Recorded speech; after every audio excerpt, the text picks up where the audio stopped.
Mission रोजगार के तहत सरकार ने कारागार और अग्निशमन विभाग में 5,805 से अधिक पदों पर चयन की प्रक्रिया पूरी कर ली है। इन दोनों ही महत्वपूर्ण विभागों में कई सालों बाद नई नियुक्तियां की जा रही हैं। शुक्रवार शाम 4 बजे कारागार विभाग में जेल वार्डन, घुड़सवार, पुलिस और अग्निशमन विभाग में फायरमैन पदों पर चयनित अभ्यर्थियों को सरकार नियुक्ति पत्र जारी करेगी। वहीं चयनित अभ्यर्थियों से मुख्यमंत्री योगी आदित्यनाथ संवाद भी करेंगे। उत्तर प्रदेश सरकार का मिशन रोजगार के तहत सीएम योगी का तोहफा,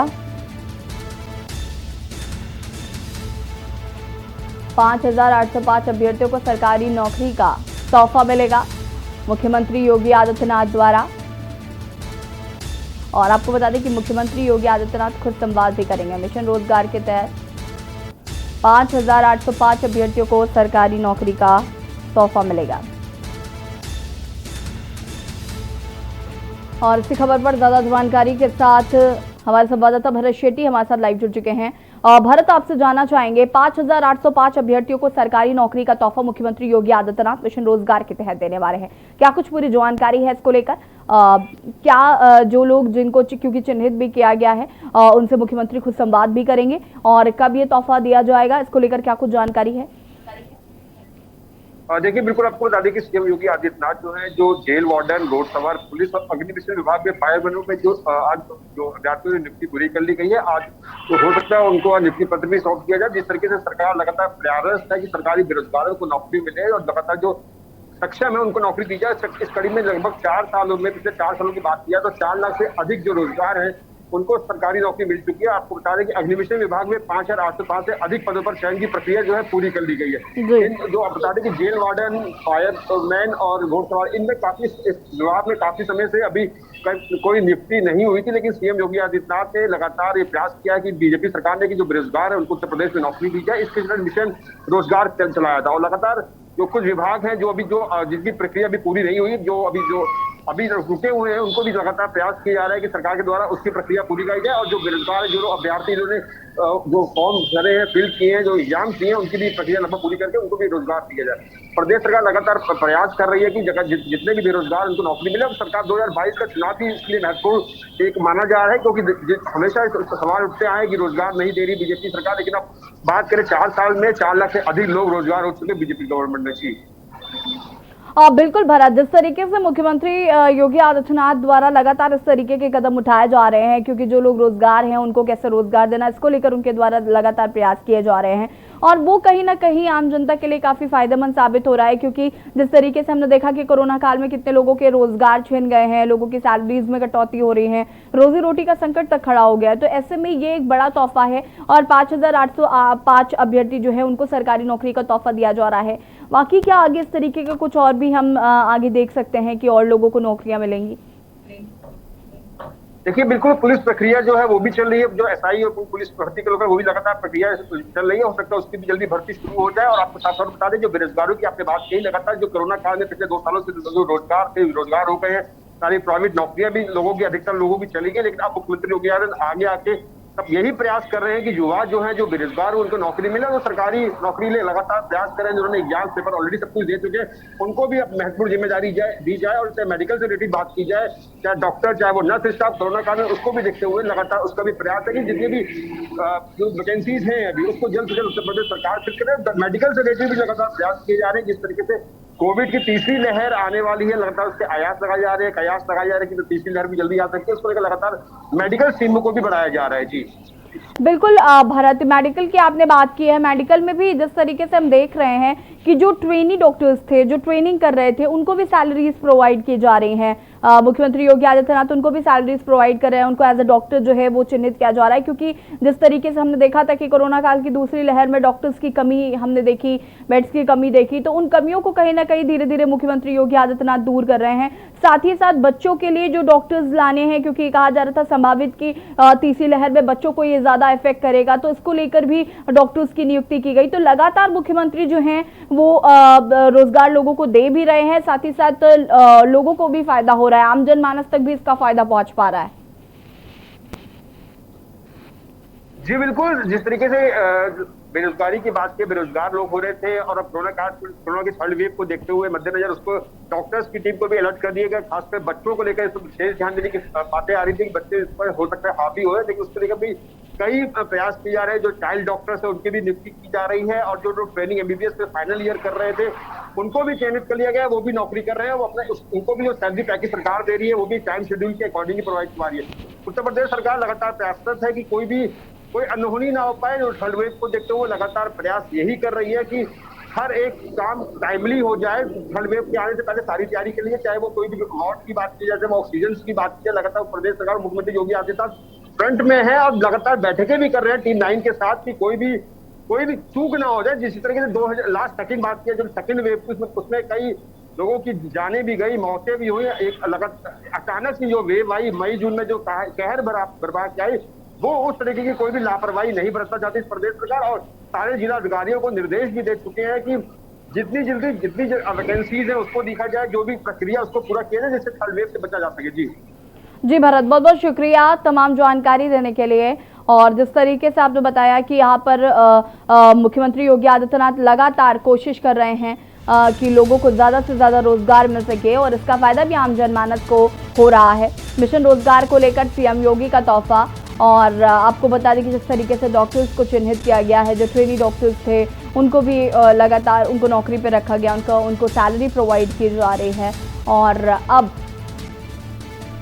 मिशन रोजगार के लिए सीएम योगी एक और तोहफा देने जा रहे हैं। 5,805 अभ्यर्थियों को सरकारी नौकरी का तोहफा देंगे मुख्यमंत्री। कानपुर के बिकरू कांड को 1 साल पूरा हो गया है। पिछले साल 2-3 जुलाई की रात बिकरू गांव में गैंगस्टर विकास दुबे और उसके साथियों ने 8 पुलिसकर्मियों को मार डाला था। हालांकि 10 जुलाई को विकास दुबे भी एनकाउंटर में मारा गया था। एनकाउंटर में मारे गए गैंगस्टर विकास दुबे पुलिस के रिकॉर्ड में अब भी जिंदा है। एनकाउंटर के साल भर बाद भी शिवली थाने में विकास दुबे के नाम के पोस्टर फरार आरोपियों के तौर पर लगे हुए हैं।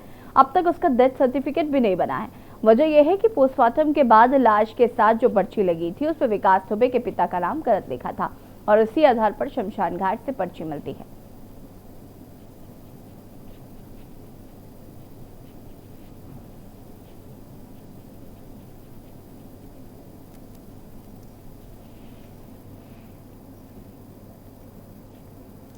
छतरपुर में वैक्सीन की कमी होने के कारण लोगों में नाराजगी देखने को मिल रही है। जिले में 21 जून से लेकर 30 जून तक टीकाकरण का महाअभियान चलाया जा रहा है।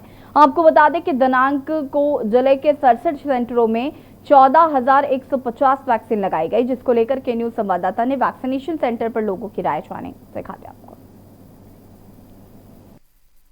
खड़े हुए छतरपुर के नंबर 1 ग्राउंड में, जहां पर वैक्सीनेशन का कार्य किया जा रहा है। यहाँ पर 2 सेंटर भी बनाए गए हैं, लेकिन जिले की हालत काफ़ी गंभीर है। यहाँ पर वैक्सीनेशन को लेकर लोग सुबह 7 बजे से ही यहाँ पर आ जाते हैं। यहाँ पर लंबी लंबी कतारें लगी रहती हैं।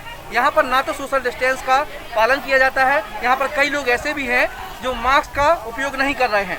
साथ में हम आपको बता दें, जिले में वैक्सीनेशन की कमी है और वैक्सीन की जो दवा है वो नहीं आ रही है, जिस वजह से लोगों को वैक्सीन नहीं लग पा रहा है। यहाँ सुबह 7 बजे से लेकर लोग अभी भी धूप में खड़े हुए हैं और आप हमारे पीछे कुछ तस्वीरें देख रहे होंगे। किस तरह से यहाँ पर भीड़ लगी हुई है और यहाँ तो ना तो सोशल डिस्टेंस का कोई पालन है, तो साथ में हमारे साथ यहाँ पर कुछ लोग सवेरे 8 बजे के आया है। सवेरे रोज 8 दिन तो मैं ऐसी परेशान है। आज दूध पीवी नंबर दूध पीवी वैक्सीन बढ़ा गई उनकी कलेक्टर चले जा कहूँ एफसी चले जा कहूँ अस्पताल चले जा कहाँ नहीं ऐसी और दिन से परेशान हो रहा है। यही में जनता है तो जनता अपने अपने मन की है, उन्हें लगवा अलग हो गया, हम मोबाइल चले आते हैं। ऊपर से किया तो विकास कैसा हुआ कहूँ उनकी अस्पताल चले जा तो कलेक्टर साहब चले जा कहूँ एफसी चले जा कहाँ जाती हम बता पहले। और एक तरफ बिहार सरकार 7 निश्चय योजना को लेकर ताबड़तोड़ मेहनत कर रही है, दूसरी तरफ स्तर पर लोगों को कोई योजनाओं का लाभ नहीं मिल पा रहा है। सहरसा जिला के नवहट्टा प्रखंड अंतर्गत नवहट्टा पश्चिम पंचायत का है ये मामला, जहां पर गोलपाड़ा वार्ड नंबर 2 का मामला सामने आया, जहां लोगों ने मीडिया से रूबरू होते हुए कहा कि 8 साल पूर्व कोशी के सिपेस पानी से गोलपाड़ा व नवहट्टा मुख्य मार्ग आवागमन रास्ते सिपेस के कारण टूट गया, जिससे लोगों को आने जाने में कठिनाइयों का सामना करना पड़ रहा है। नदी में तैर कर आना और जाना पड़ता है। लोगों ने कहा कि लिखित रूप से जिला पदाधिकारी को आवेदन भी दिया गया था, लेकिन शासन प्रशासन की तरफ से कोई सुनवाई नहीं हुई।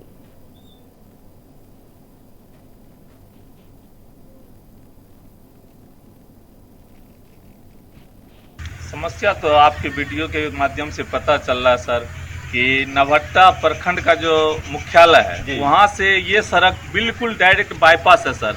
नवहट्टा प्रखंड का जो मुख्यालय है ब्लॉक, आप वहाँ से निकलिए रौदी चौक होते हुए बराई मम्बारा होते हुए इस रोड संपर्क में है। गोरपारा, हेमपुर, हाटी, बराही, डुमरा, ढोलमन या बकौर तक के लिए ये संपर्क में है सर सड़क। अगर किसी तरह की बात हो तो शासन, प्रशासन, प्रतिनिधि इसमें सब सम्मिलित है। आज 8 साल से हम लोग के जानकारी में इस रोड का ये हालात है। खबर कटिहार से है, जहां पर बीते 27 जून को चावल व्यवसायियों से 7,25,000 लूटकांड का पर्दाफाश हुआ।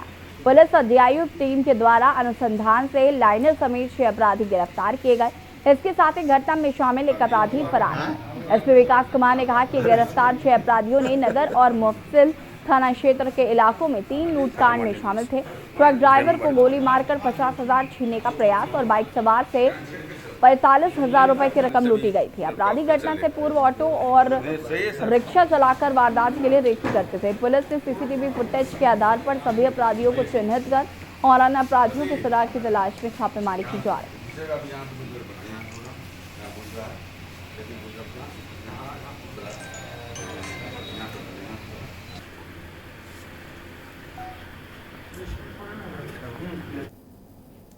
रोहतास के करगहर प्रखंड के अंतर्गत बभनी गांव में हुए गोलीकांड में घायल योगेंद्र प्रजापति के इलाज के दौरान मौत हो गई। परिजनों का रो रो कर बुरा हाल है। आपको बता दें कि रविवार को दुकान का बकाया मांगने पर बकायेदार ने मारपीट शुरू कर दी थी और बीच बचाव करने आए दुकानदार के चाचा को बकायेदार ने गोली मार दी। गोली उसके पेट में लगते ही जमीन पर गिर पड़ा, जिसके बाद उसे इलाज के लिए अस्पताल ले जाया गया।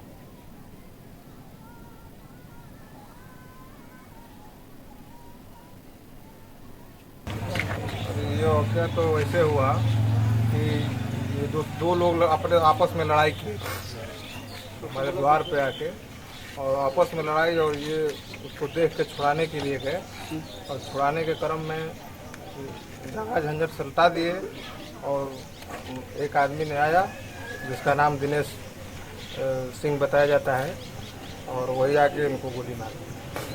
खबर कोरिया से है, जहां विभागीय दंडाधिकारी मनेंद्रगढ़ ने कोविड-19 पॉजिटिव प्रकरणों में गिरावट होने के कारण एसडीएम नयनतारा सिंह तोमर अनुविभागीय दंडाधिकारी ने मनेंद्रगढ़ के साप्ताहिक हाट बाजार को सुबह 8 बजे से शाम 8 बजे तक खोलने की अनुमति दी है। साथ ही दुकानदारों को सैनिटाइजर मास्क का प्रयोग करने की भी अनिवार्यता की बात कही।